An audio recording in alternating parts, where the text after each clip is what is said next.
L'Odyssée chapitre 8, Charybde et Scylla.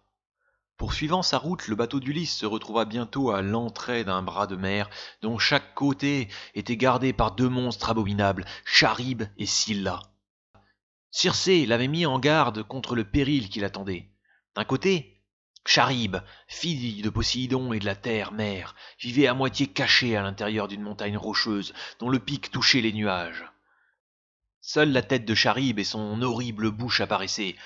Elle avait été jetée du ciel par Zeus lors d'une terrible tempête et s'était retrouvée à jamais emprisonnée dans le roc. Sa bouche énorme et flasque faisait un bruit effrayant.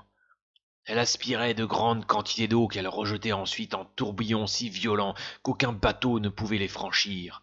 Pour éviter ces tourbillons, Circé avait vivement recommandé à Ulysse de s'éloigner de Charybde le plus possible, tout en se gardant de Scylla qui se tenait en face. Scylla, qui avait été belle autrefois, avait désormais la forme d'un chien à six pattes. Circé, la magicienne, jalouse de sa beauté, lui avait donné cet aspect effrayant pour qu'aucun marin n'en soit plus amoureux.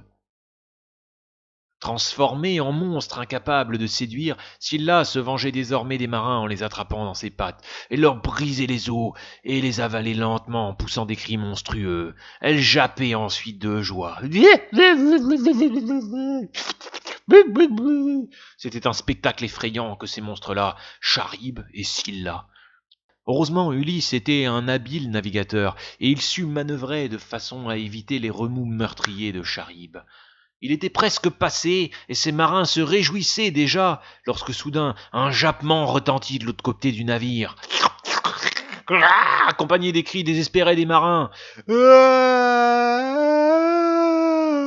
En évitant Charybde, le bateau s'était rapproché de Scylla, qui avait lancé sur lui ses 6 pattes en même temps, raflant 6 hommes qu'elle emporta prestement pour les dévorer.